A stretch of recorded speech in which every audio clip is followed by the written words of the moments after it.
queremos suplicarte por esos méritos en la cruz del Calvario, que tú puedas darnos la gracia y el favor para poder desarrollar este mensaje y pueda ir y ser de bendición, como una semilla que cae en la tierra que se dispone para recibir, Señor, tu bendita palabra, esta palabra que abre nuestros ojos, que abre el entendimiento, esta palabra que nos quita la desgracia y nos llena de tu gracia y de tu favor y de tu misericordia. Señor, bendecimos estos medios, bendecimos a Lolita en el nombre poderoso de Jesús. Amén.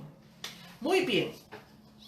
Quiero contarles que el tema a desarrollar ahora es el rey y el reino en el Nuevo Testamento. Hemos hablado del rey en el Antiguo Testamento, hemos hablado de un rey terrenal, hemos hablado también del primer rey en Israel, pero ahora queremos hablar del más hermoso de los hijos de los hombres. ¿Cuál es el propósito? Bueno, para nosotros que estamos ahora en este tiempo de la gracia, es vital, es de suma importancia poder entender y conocer a este rey como su precioso reino. Vamos a ir a Zacarías, capítulo 9, versículo 9. Nunca vas a olvidar este versículo, porque cuando son esos números así como paralelos, es más fácil que se nos vaya grabando. Zacarías 9:9, mira, dice: alégrate mucho, hija de Sión, da voces de júbilo, hija de Jerusalén.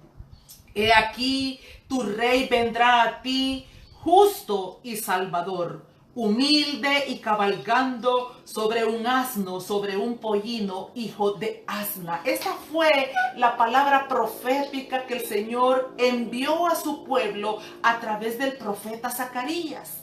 Y comentarte que ya en el Nuevo Testamento esta promesa tuvo cumplimiento. Cuando nosotros vamos a Juan capítulo 12, versículo 15, encontramos ahí literalmente cómo se repiten esas mismas palabras. Se está diciendo: no temas, hija de Sión, he aquí tu rey viene montado sobre un pollino de asna. Es conocido quizás de la mayoría de los cristianos, de los hijos de Dios, que Jesús hizo su entrada triunfal a Jerusalén cuando él estaba a unos pocos días ya para ser sacrificado. Él entró en un pollino de asna. Quizá personalmente me he preguntado por qué el Señor, el Padre de él, decidió que fuera en un pollino de asna. ¿Por qué no fue en un Ferrari? Si era el Rey de Reyes, ¿por qué no fue en un Mercedes-Benz? ¿Por qué no fue en un carro de fuego? Pues como fue Elías atravesando los cielos, ¿verdad? Cuando fue arrebatado. Entonces uno se pregunta, pero cuando oyes algunas predicaciones que no están quizás de alguna manera como orientadas y enseñadas cuidadosamente a la luz de la palabra, nosotros podemos extraviarnos con facilidad. Hace algunos años escuché a un predicador que hablaba de que en el tiempo de la iglesia primitiva, en el tiempo que Jesús vino aquí a la tierra, él decía que quien tenía un asno, ¿verdad? Y tenía como un hato de pollinos, pues era una persona que tenía sus recursos económicamente hablando. Pero, y él quiso como desvirtuar y hacer ver como si Jesús venía de una familia que tenía una economía pudiente o quizá mediana. Pero cuando nosotros vamos despacio escudriñando realmente lo que dicen las escrituras y vamos no solamente para tomar un versículo aislado, sino que vamos llevando y vamos siguiendo a las referencias cruzadas. Referencia cruzada es una cita bíblica que la encontramos en diferentes libros de la Biblia, como también en el Antiguo o como en el Nuevo Testamento. Y nosotros lo primero que tenemos que entender, que el mensaje divino del Padre Celestial, del Rey, el Padre Rey, era: estoy enviando a un rey humilde, manso, sobre un pollino, que ni siquiera era de él, era prestado. Y entonces ahí, importante para nosotros darnos cuenta la clase de rey que nos está gobernando hasta el día de ahora. Un rey humilde, sin pretensiones, sin espavientos. Personalmente creo que este mensaje no puede ser más claro, ¿verdad? Sin embargo, en su segunda venida sabemos que allá en Apocalipsis capítulo 19, versículo 11, se habla de que Él va a venir en un caballo y se dice hasta el color. Vendrá en un caballo blanco y nosotros, sus santos, los que venimos en pos de Él, también venimos en caballos y blancos, quiero contarte. Tú lo puedes leer eso. Allá en Apocalipsis capítulo 19 se puede ver toda esa historia de la segunda venida, el regreso del Mesías que viene ya para gobernar, para cumplir su reinado en toda su plenitud. Otra profecía que también se había dado aproximadamente 700 años antes de que Jesús viniera aquí a la tierra, la encontramos en Isaías capítulo 9, versículo 6. Es una de las profecías más sublimes y hermosas que podemos descubrir, porque es ahí donde también podemos conocerle a través de los nombres que le fueron asignados desde antes de la fundación del mundo. Mira, porque ahí se nos anuncia que dice que un niño nos es nacido, un hijo nos es dado, y empieza a describirse 6 de los nombres que a través de los cuales nosotros podemos tener un mayor conocimiento, aprender a amarle, conocerle, pero también conocerle para poder entenderle y obedecerle, como dijimos en la semana pasada. Ahí se menciona que iban a ser el admirable, aquel que iba a dejarnos extasiados, impactados. También se menciona que iban a ser el consejero, el Dios fuerte, el Padre eterno, el príncipe de paz. Ese es el que estaba anunciando el profeta Isaías y con el cual los judíos estaban expectantes de ese día en que iban a ser. Te cuento como a manera de comentario que todas las vírgenes en ese tiempo, ellas estaban esperando el Mesías, pero la mayor esperanza que había en sus corazones es que ellas fueran las elegidas para que el Señor, el Padre de los cielos, les usara a ellas como el instrumento que iba a traer al Rey de Reyes aquí a la tierra. Y sabemos que hubo una mujer, y ya hablaremos un poquitito sobre eso, pero detrás de cada uno de estos nombres que acabamos de mencionar, hay algo sublime que nosotros tenemos que aprender a conocer y a estudiar y a escudriñar para que de maneras más sencillas, de verdad, vamos a poder aprender a parecernos a nuestro Rey, porque ese es el propósito y ese es el anhelo del corazón de nuestro Señor Jesucristo, que seamos como Él. Bien, el Señor había preparado desde el Antiguo Testamento al pueblo de Israel a través de sus profetas. Diferentes profetas en el Antiguo Testamento habían estado anunciando a este rey. Podemos ver un Malaquías, podemos ver en Miqueas, podemos ver a Zacarías, Isaías, Jeremías. Todos los profetas del Antiguo Testamento siempre estaban anunciando el sol de justicia, ese rey que iba a venir para poseer y tomar la autoridad aquí en este tiempo, en el Nuevo Testamento. Pero la Biblia nos enseña que los judíos no creyeron, ¿verdad? Jesús llegó hace más de 2000 años ahí a Jerusalén y ellos no creyeron en el rey. ¿Por qué no creyeron? Bueno, algunos de ustedes ya deben de haberlo oído en algunas predicaciones. Pero ellos estaban esperando, los judíos estaban esperando literalmente a un gobernador como el rey Salomón, como David. Estaban esperando a un Gedeón, estaban esperando a un juez autoritario, a un hombre valiente y también un hombre que viniera de esa alcurnia, ¿verdad? Pues ellos siempre habían representado por personalidades como Zacarías, Josías, todos estos reyes que habían sido ricos y que habían tenido muchísimo poder. Entonces ellos estaban esperando al Mesías que también se había profetizado en el Antiguo Testamento, porque se había hablado de las dos venidas de Jesús, se había hablado de su primera venida, y es el que se anuncia en Zacarías capítulo 9 que leímos, que venía montado sobre un pollino. Pero también hay otras citas bíblicas que nos hablan del rey que va a venir en la segunda venida, y ese es un rey completamente diferente al de la primera venida, la misma persona, pero manifestado de diferentes maneras. Entonces ellos esperaban a ese rey poderoso. ¿Para qué? Para que viniera y subyugara a Roma, que eran los que los tenían en ese momento subyugados. Entonces ellos estaban esperando que ese Mesías viniera para que pusiera la bota de hierro sobre el yugo que había imperado durante todas estas décadas.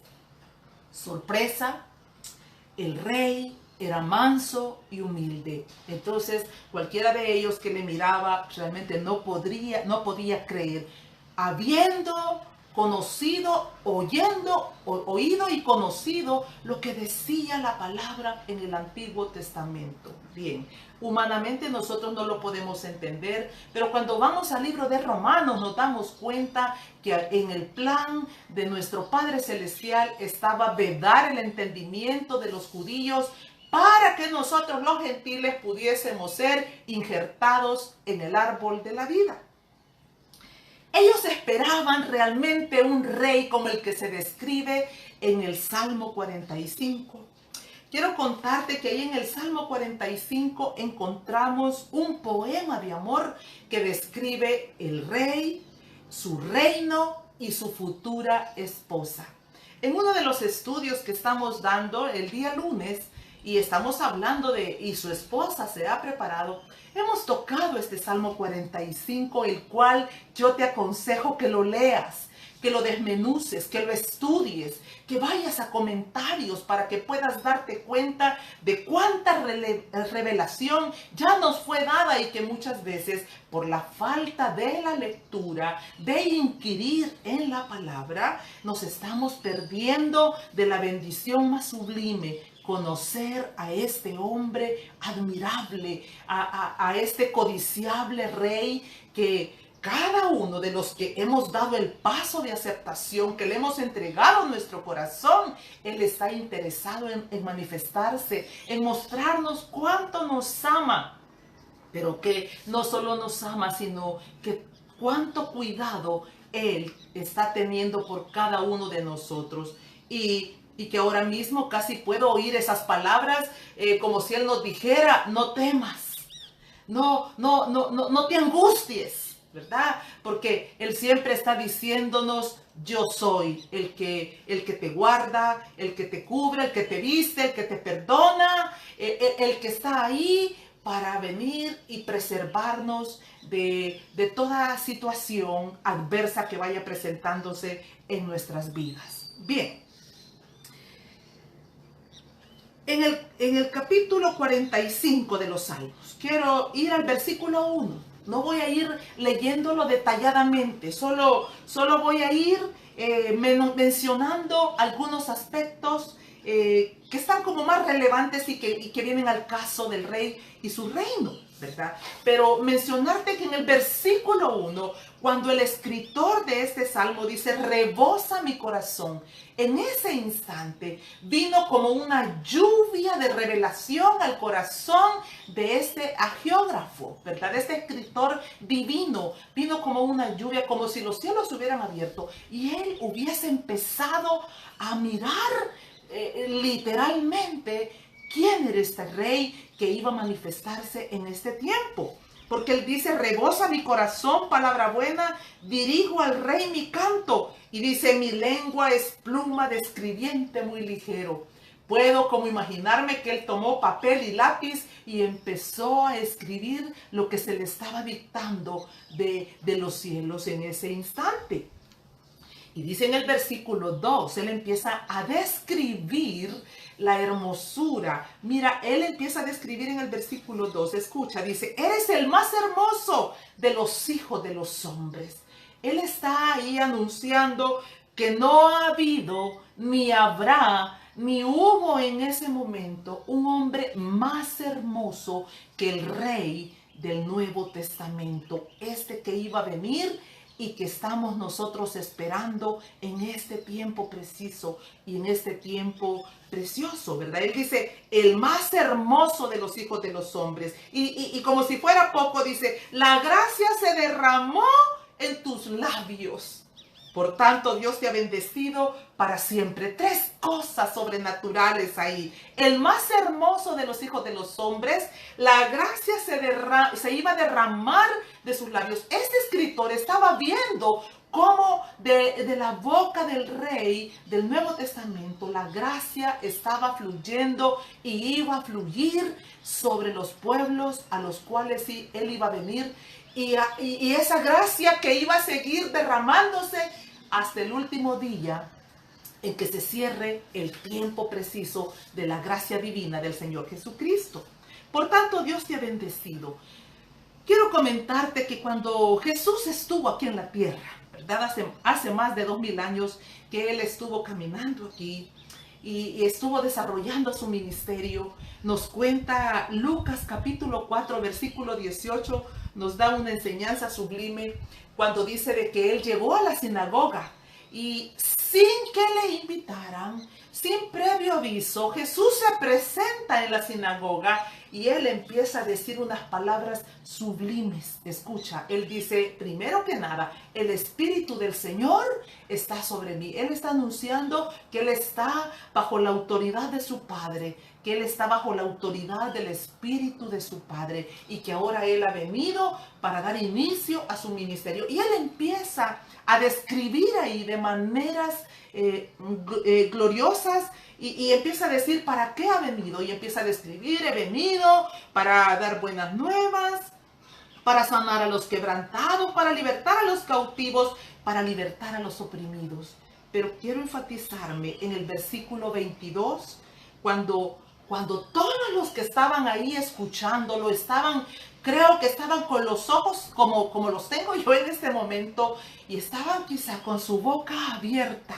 Y dice el versículo 22 de Lucas capítulo 4, y todos daban buen testimonio de él, y estaban maravillados de las palabras de gracia que salían de su boca, y decían, ¿no es este el hijo de José? Desde el principio de su ministerio, el Señor Jesucristo vino para maravillar, para ser admirado, pero no por voluntad propia, sino por la hermosura que su Padre había asignado desde antes de la fundación del mundo. Y es aquí donde podemos ver cómo esa gracia empezaba a desbordarse de sus labios. Y ahí el Señor empezó a ser amado de maneras indescriptibles. Porque, hombre, dime tú, si no es el mismo Dios, el mismo Señor Jesucristo, que a ti y a mí, puedo decirte que en innumerables veces he oído cuando he estado en cautiverio, si Él ha venido para libertarme. Cuando he estado enferma, ha venido para sanarme. Y yo sé que tú que estás ahí conectado y estás oyendo, sabes de lo que te estoy hablando, porque cuántas veces le has clamado. Y Él, el de Lucas capítulo 4, versículo 18, ha venido para derramarse en su gracia, en su favor, en esa misericordia indescriptible que lo caracteriza. ¿A quién? A nuestro Rey. Pero también en Juan capítulo 7, versículo 46, hay una frase ahí donde dijeron los alguaciles, jamás hombre alguno ha hablado como este hombre. ¿Te has preguntado lo que habrá significado oír a Jesús directamente? Nosotros no tendremos esa oportunidad sino hasta que partamos de aquí y vayamos al reino de los cielos. Allí vamos a deleitarnos y vamos a sentarnos, no sé, por largo tiempo, infinito tiempo, para oír sus enseñanzas, esas enseñanzas que muy pocos tuvieron el privilegio de escuchar. Pero imaginemos por un instante sentados a sus pies, deleitándonos cuando Él empezó, imagínate, a decir, bienaventurados los pobres, bienaventurados los que lloran. Y iba Él, porque nosotros en la Biblia solo tenemos pequeños trocitos de todas las enseñanzas que Jesús vino para derramar sobre los que vivían en ese tiempo. Hay una porción allá en el libro de Juan que dice que si se escribieran todos los libros de todo lo que Jesús hizo cuando estuvo aquí en la tierra, no cabrían en el mundo. Así que nosotros lo que tenemos son destellos, pero con esos destellos el Señor Jesucristo nos ha cautivado. Ya no le hemos oído directamente en nuestros oídos, pero no es verdad que cuando abrimos las Escrituras y hay porciones que nos hacen palpitar el corazón, nos hacen palpitar el corazón de maneras indescriptibles, con palabras que hombre alguno sobre la tierra quizás nunca nos hizo palpitar como Él lo sabe hacer.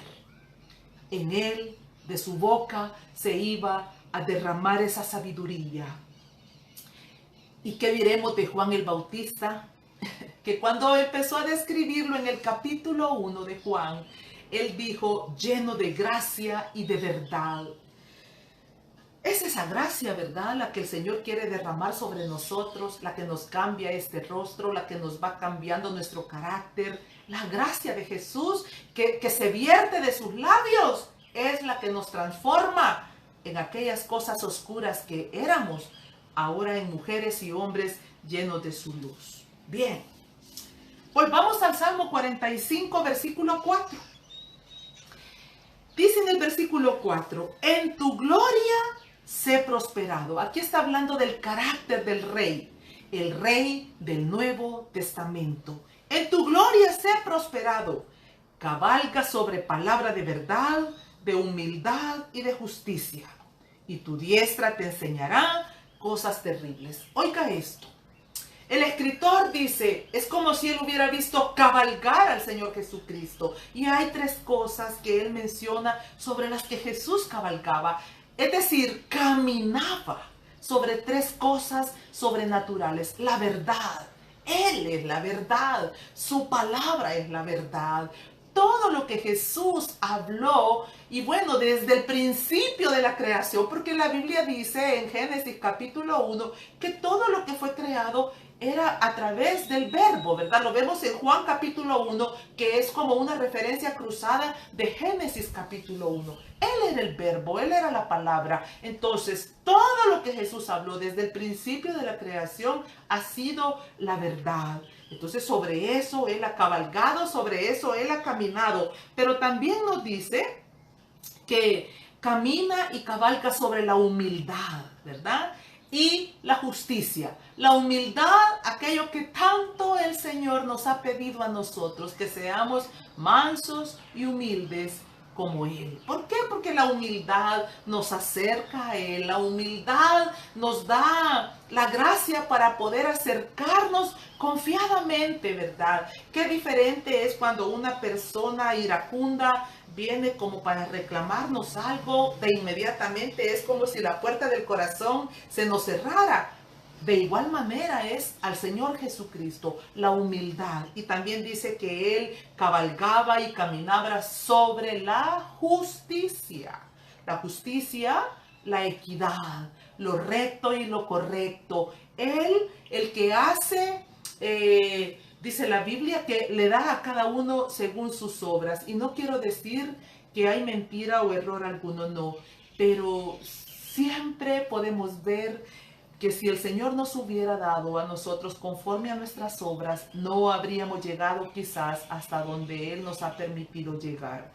Pero la justicia, aquello que Él nos manda también a buscar, y vamos a verlo más adelante. Bien, entonces vemos su nombre, vemos su carácter, y si vamos al versículo 6, se nos habla de su trono, de su reino, del reino terrenal que iba a caracterizarlo, pero también el reino celestial. Dice el Salmo 45, no te olvides que estoy en el Salmo 45, versículo 6.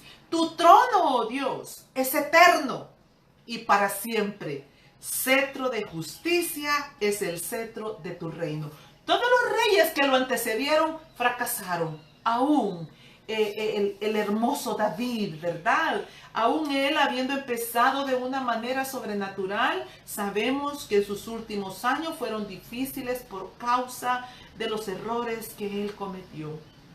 Aún siendo llamado como el rey conforme al corazón de Dios, no hay nada ni nadie que pueda superar el trono de nuestro Rey, el Señor Jesucristo. Tu trono, oh Dios, es eterno, ¿verdad? Y para siempre. El Rey que nosotros teníamos que haber esperado, que los judíos estaban esperando, ya llegó. Y yo publicaba un día de esto. Ya no hay nada más que esperar, porque lo que esperábamos ya vino, ¿verdad? Muy bien. Y si vamos al versículo 7, mire, también aquí nos habla del corazón de este rey. Dice, has amado la justicia y aborrecido la maldad. Mire qué características más sublimes, más hermosas, más gloriosas. De verdad, las palabras se me acortan para describir a este rey. Bueno, ¿quién soy yo para describirlo? Quizás para recitar lo que ya está escrito en el libro de la vida. Has amado la justicia y aborrecido la maldad. Por tanto te ungió Dios, el Dios tuyo, con óleo de alegría, más que a todos tus compañeros. Detenerme un segundo en esto. Sabe que al final, allá en el libro de Apocalipsis, hay una porción donde el mismo Señor Jesucristo nos desafía. Y Él dice, el que está limpio, límpiese más, el que es inmundo, sea más inmundo. Entonces yo lo relaciono con este versículo porque de alguna manera es como un desafío que se nos manda, que se nos lanza a través de lo que es el corazón del Señor Jesucristo. Si la Biblia dice que Él amaba la justicia, lo menos que nosotros podemos hacer es orar, amados. Orar y suplicarle, implorarle y decirle, enséñame a amar lo que tú amas. Ha sido una de mis oraciones predilectas, el poder decirle, enséñame a amar lo que tú amas y aborrecer lo que tú aborreces. Porque a la larga, hermanos, a veces nosotros no sabemos ni qué es lo correcto, lo recto y lo correcto delante de los ojos de Dios, y no es que venimos a la Biblia. Pero en nuestro caminar vamos aún quedándonos cortos en qué cosas son las que ofenden, ¿verdad? Hay pecados que no son ocultos. Entonces, importante poder decirle, ayúdame, Señor, a poder tener un corazón como el tuyo. Usted puede decir, señora, cosa imposible estamos pidiendo, pero bueno, me viene a la memoria aquella alabanza que dice, dame un nuevo corazón, un corazón como el tuyo, limpio como el cristal, puro como la miel. ¿Por qué no? ¿Por qué no si el Señor nos ha desafiado a que nosotros tenemos que ser como Él? Allá en el libro de Colosenses, en la carta de los Colosenses, capítulo 1, podemos ver que nosotros tenemos que llegar a dar esa estatura del varón perfecto. Imposible, no lo es. Difícil, sí lo es. Pero si vamos cada día avanzando en lo que Él mismo nos ha autorizado, creo que nos iremos de esta tierra con una estatura cada vez un poquito mayor de lo que hoy somos. Bien, entonces has amado la justicia y aborrecido la maldad. Nuestro rey aborrece la maldad, ¿verdad? Y por eso Dios lo ungió, su padre lo ungió, y por eso dice que le dio óleo de alegría más que a sus compañeros. Yo quiero decirte que en la medida que nosotros vamos amando esa justicia y aborreciendo la maldad, cada vez nuestro corazón estará más alegre y nuestro rostro va a evidenciar la alegría de nuestro corazón, porque así dice el proverbio, que el corazón alegre hermosea el rostro. Entonces, el secreto para la alegría es amar la justicia y aborrecer la maldad. Muy bien. Vamos al último versículo que vamos a mencionar del capítulo 45 de Salmos, versículo 8. Mire las vestiduras de este rey. Aquí podríamos pasarnos horas de horas escudriñando cada palabra. Pero un día de estos estoy pensando y quizás hacer un pequeño estudio de palabras para poder enriquecernos aún más de lo que ya te estás enriqueciendo en la iglesia donde te congregas. Muy bien. Versículo 8. Mirra y aloe y casia exhalan todos tus vestidos.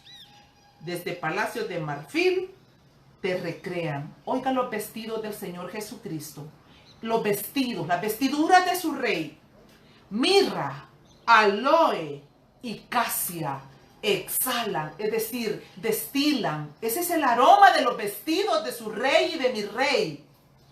¿Qué significa esto? Bueno, yo quiero contarle así brevemente que la mirra, cuentan los historiadores que el significado es el sufrimiento. ¿Por qué?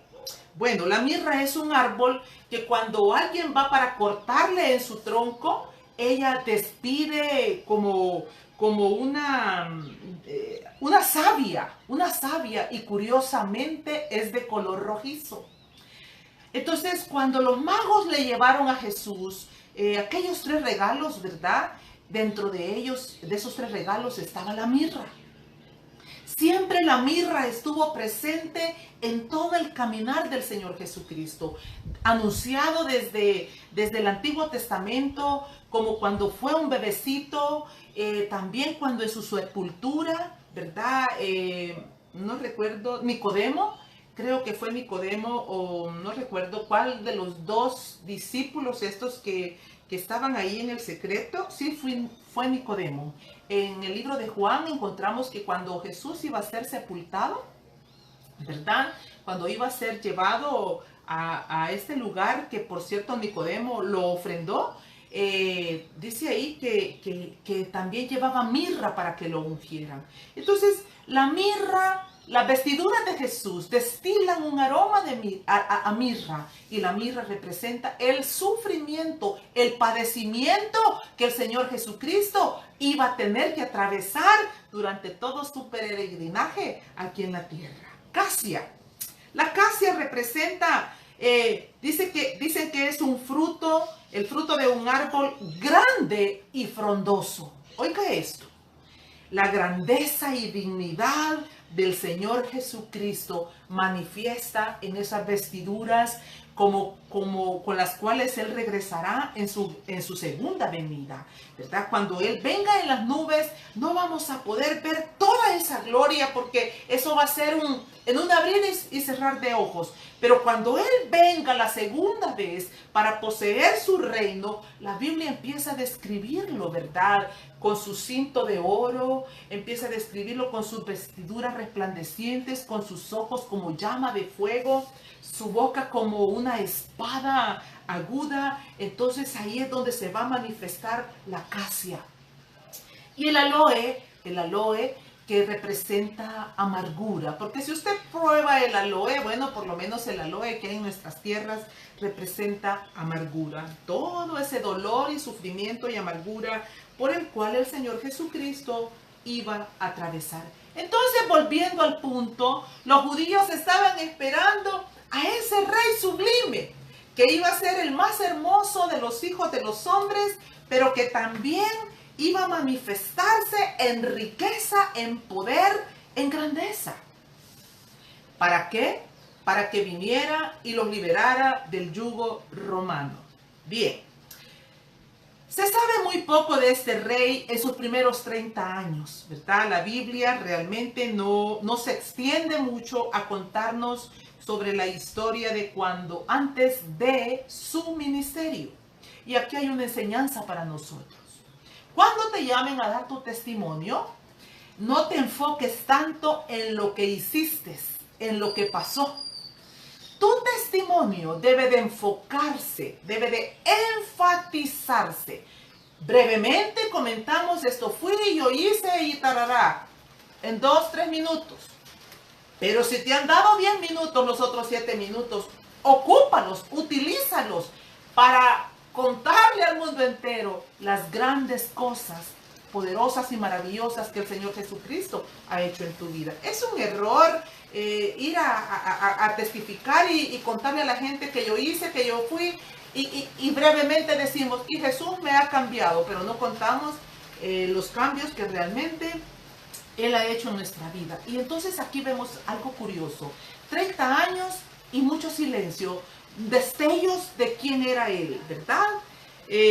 Se anuncia en Lucas capítulo 1, versículo 31, se anuncia su venida, su concepción.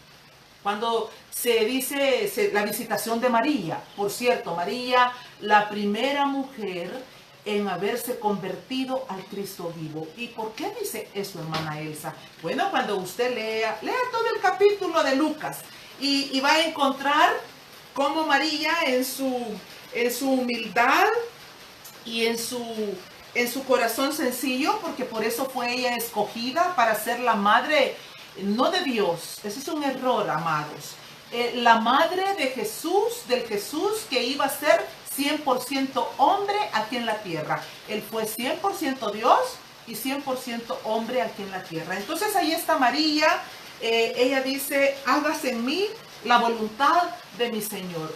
Cuando usted lee ese capítulo se da cuenta que esta mujer tuvo un acto de rendición, de conversión delante de la presencia de aquel que iba a ser concebido en su vientre. También cuando vamos a Lucas capítulo 2, versículo 7, ahí está ya su nacimiento, su humilde nacimiento. Usted ya sabe, en un pesebre, envuelto en pañales, en un mesón. Como quien diría ahora, en una pensión, en un hotel, ¿verdad? Pero sabemos que en esos tiempos no había la clase de hoteles que tenemos ahora. Entonces los historiadores describen que su nacimiento fue humilde, así como había sido anunciado desde antes, desde que vino Zacarías en el capítulo 9, ¿verdad? En esa humildad. Luego llegamos a Lucas capítulo 2, siempre versículo 21.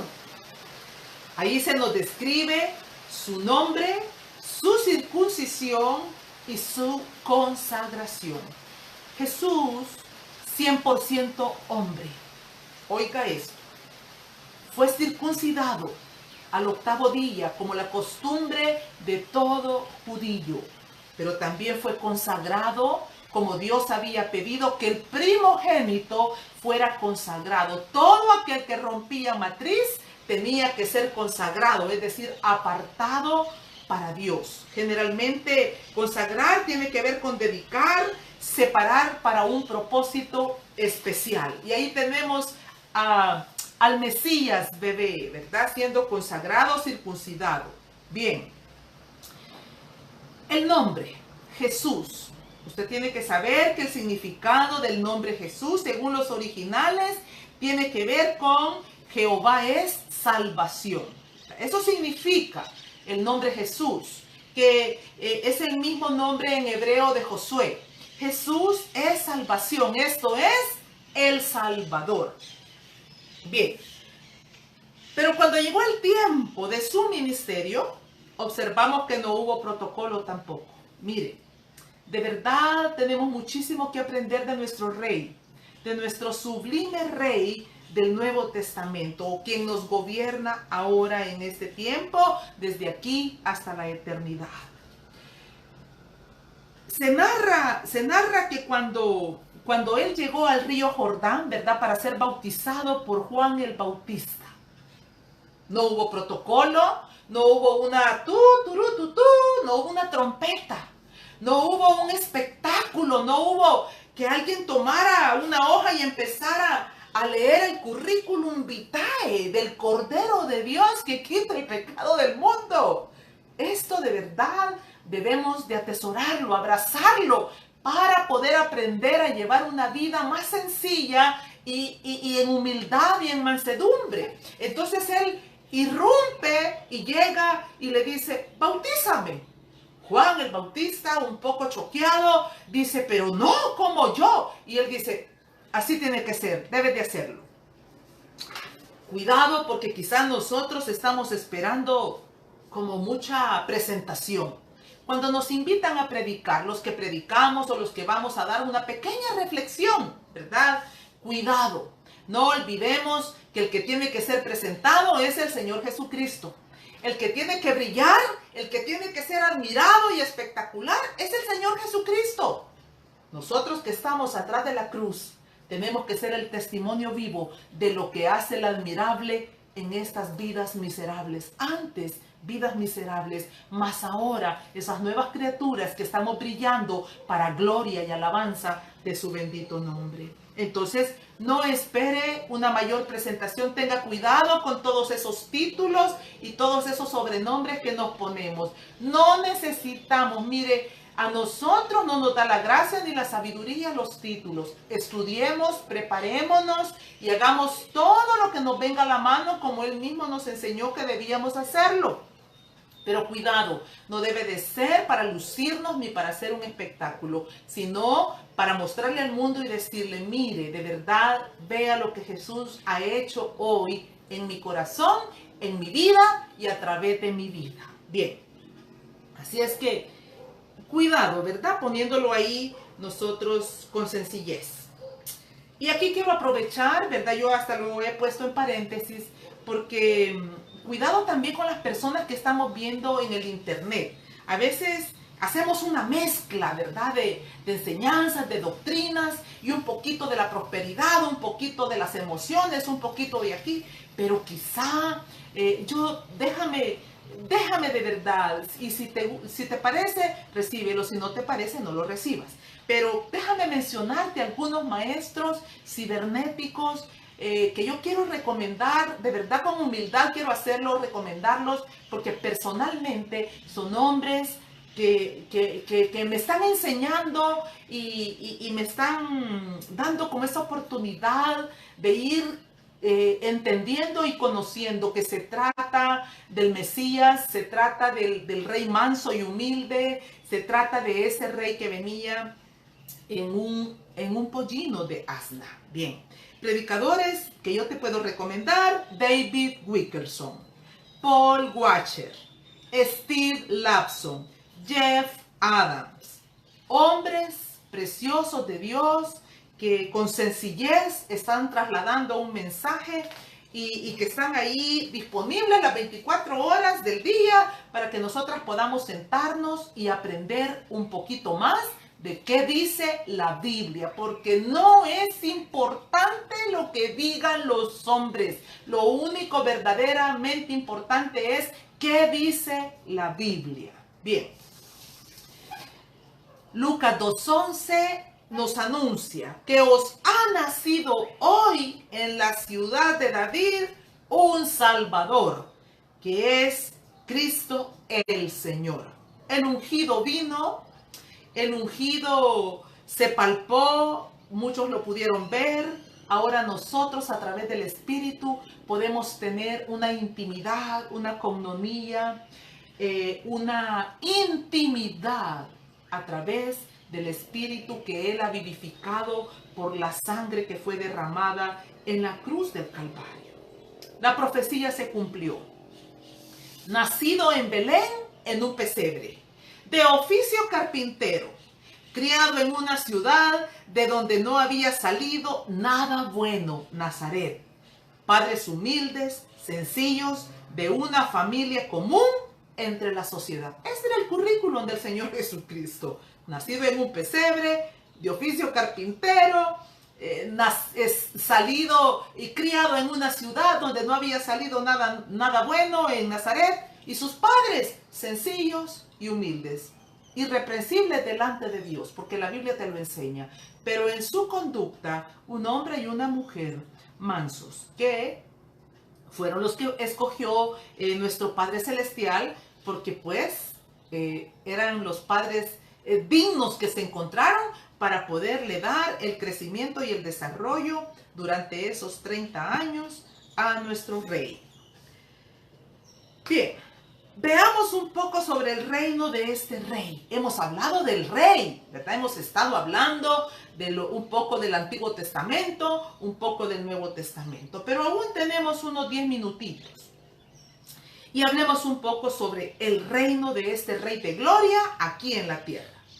Jesús dijo muchísimas cosas sobre el reino. Oiga esto, hay más de 100 citas bíblicas donde se habla sobre esto a través de los 4 evangelios. Más de 100 citas bíblicas que nos hablan de qué es el reino, para qué el reino y quién es el reino, ¿verdad? Entonces, ¿por qué era tan importante este tema para el Señor Jesucristo? ¿Por qué es tan importante para Dios que nosotros conozcamos sobre el reino, ¿verdad? Porque muchas veces hemos venido a ser parte de este, pero no tenemos mayor conocimiento. Hemos creído que el reino es sencillamente el ir cada domingo a la iglesia o quizás ir a un grupo de oración o ir a un estudio bíblico y hemos creído que eso es el todo del reino. Pero yo ya había dado la definición desde que empezamos a hablar del rey en el Antiguo Testamento, la definición de la palabra reino. Reino significa gobierno, autoridad.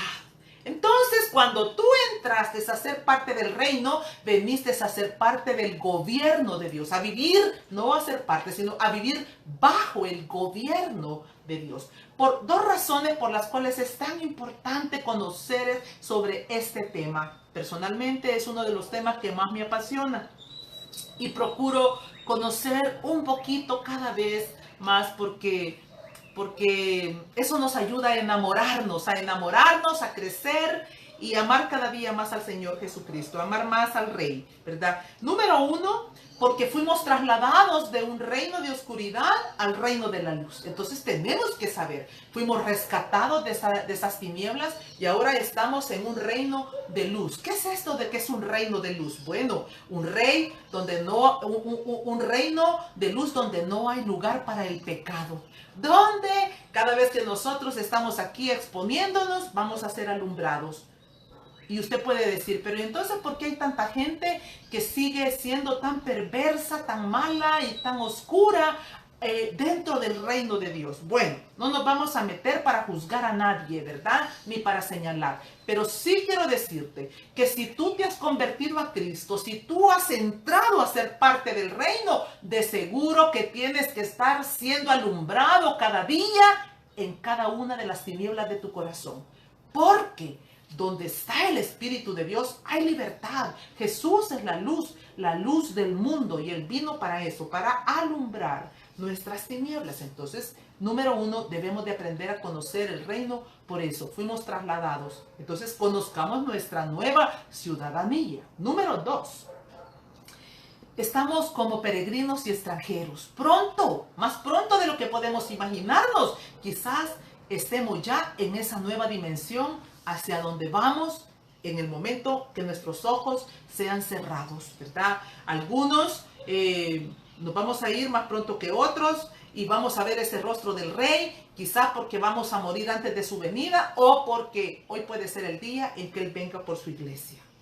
Un ejemplo que nosotros debemos de imitar a nuestro padre Abraham. Bueno, los judíos le llaman el padre y sigue siendo porque en el Nuevo Testamento vemos que a él le fue dicho que en él serían benditas todas las familias de la tierra. Y sabemos que nuestro Señor Jesucristo viene de los lomos de Abraham.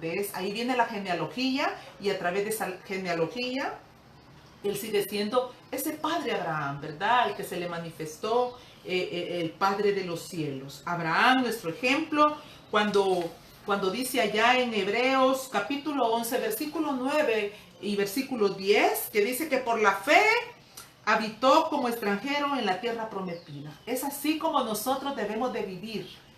Lejos esté de los súbditos del rey, estarnos aferrando a este mundo como el gato Félix en las chiquilladas, ¿verdad? Siempre es la imagen que se me viene cuando mi corazón, cuando en mi humanidad empiezo a quererme aferrar, por ejemplo, aferrarte a un esposo, aferrarte a hijos, aferrarte a una casa, aferrarte a un ministerio, aferrarte a un trabajo. No te aferres a nada, porque debemos de vivir como peregrinos y extranjeros como nuestro padre Abraham, ¿verdad? ¿Y por qué él vivió como un extranjero? Bueno, la Biblia dice ahí mismo en el capítulo 11, dice, porque esperaba la ciudad que tiene fundamentos, cuyo arquitecto y constructor es Dios. Ahí en el capítulo 11 de Hebreos, nosotros vamos a encontrar, no lo tengo aquí a la mano, pero creo que es el versículo 3 o 4, cuando dice de que muchos de ellos solo saludaron las promesas, las confesaron, las declararon, las saludaron, y muchos no las recibieron. Y entonces, mire, yo quiero decirle, amado, que está ahí conectado, tranquilo, no se desespere por las promesas que ha recibido o no ha recibido, ¿verdad? O por aquellas que se le han anunciado pero que no han venido. Como por ejemplo, cuando nos dicen, alguien nos dice, toda tu casa va a ser salva, porque la Biblia dice que sé salvo tú y tu casa. Y a veces estamos en ese desasosiego, en esa angustia, porque dice, ay, no ha entrado mi hijo, no ha entrado mi marido, no ha entrado mi mujer, y estamos tranquilos, hermanos. Todas las promesas del Señor Jesucristo son sí y amén. ¿Cuándo aprendemos a conocer a este Rey de Gloria? Nosotros podemos estar tranquilos y confiados en que Él no es hombre para mentir, ni hijo de hombre para arrepentirse. Así es que tenga paz, ¿verdad? Porque Él sigue siendo el Rey que cumple sus promesas. Salúdelas, salude sus promesas, dele gracias a Dios por esas promesas, y si las recibe, qué bueno, y si usted no las va a ver, pero se van a cumplir, qué bueno, dele también gloria a Dios. ¿Qué más predicó Jesús sobre el reino? 3 minutitos más, y vamos a dejar aquí en capítulo esta lección. ¿Qué cosas predicó? La Biblia dice, ¿verdad? En Marcos capítulo 1, versículo 14. Y quizás con esto voy a terminar, ¿verdad? En Marcos capítulo 1, versículo 14. Dice que después que Juan el Bautista fue encarcelado, Jesús vino a Galilea predicando el evangelio del reino de Dios. El Señor Jesucristo inició su ministerio predicando sobre el reino de Dios. ¿Te das cuenta por qué debe de ser tan importante conocer qué es el reino? Repito, el reino es el gobierno de Dios establecido en los cielos, en la tierra y debajo de la tierra. Y aquí quiero hacer un pequeño paréntesis. No te preocupes por lo que está en los cielos, en la tierra, ni debajo de la tierra, ni aún por lo que está debajo de la tierra. No te preocupes. Preocupémonos por conocer a Jesús y su reino. La próxima semana vamos a darle continuidad y vamos a estar viendo qué más predicó Jesús sobre el reino y qué más es lo que a nosotros nos compete buscar, caminar, entender. Porque son esas verdades, querido amigo, las que nos van a llegar a ser hombres y mujeres sabios, más sabios que los ancianos, más sabios aún que los entendidos, como dice la Biblia.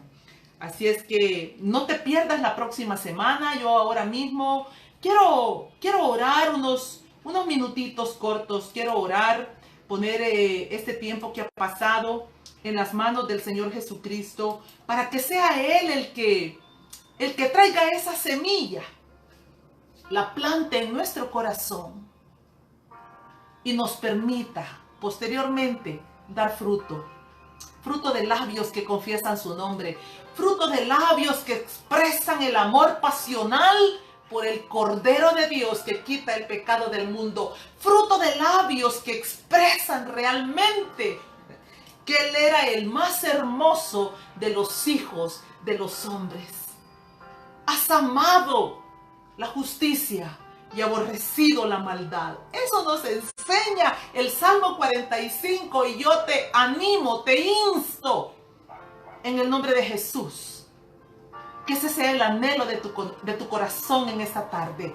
Conocer al Rey, al más hermoso de los hijos de los hombres, al deseado de las naciones. Aquel que vino para maravillar y extasiar a los sabios. Aquel que vino a llamar a lo vil y menospreciado de este mundo para hacernos sabios. Para poder venir y tomarnos en esa vileza, en esa pecaminosidad y empezar a limpiarnos, purificarnos y santificarnos a través de toda la gracia que es vertida de sus preciosos labios. Yo te insto por el poder de Jesús en esta tarde, que si estás cansado, que si tus brazos se han desmayado, porque tus ojos están enfocados en cualquier otra cosa menos en el Rey, yo te insto a que te levantes, que alces tus ojos y te preguntes, ¿de dónde va a venir tu socorro? De Él, de ese hombre maravilloso, de ese hombre incomparable que estuvo dispuesto a dar la vida por ti y por mí. Aquel que dejó el trono, que se hizo hombre y que estuvo dispuesto a pasar todo ese sufrimiento para venir a traernos. Para venir a traernos y prepararnos para ese día glorioso en que sonará la trompeta y seremos arrebatados para estar juntamente con Él por la eternidad. Pero hoy, si aún tu vida ha sido preservada, déjame decirte que es con el único y absoluto propósito de prepararte para su gloria y para su honra. Para hermosearte, para que cada día nos podamos santificar más. Así como lo dice la Biblia en Apocalipsis, capítulo 22. El que está limpio, límpiese más. El que es inmundo, sea más inmundo. El que es justo, sea más justo. El que es injusto, sea más injusto. Eso es lo que el Rey viene para darnos cada día. Escojamos, definámonos. Él es todo lo que necesitamos.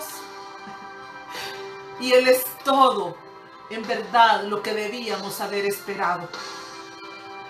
Que Dios te bendiga en esta tarde. Y que esta palabra pueda anidar para posteriormente poder dar fruto para gloria y honra de su precioso nombre. Que Dios te bendiga. Yo te espero el próximo martes a las 3 de la tarde, hora del Pacífico, y 4 de la tarde, hora de El Salvador. Un abrazo. Lolita, que Dios me la bendiga y hasta la próxima. Bendiciones a todos.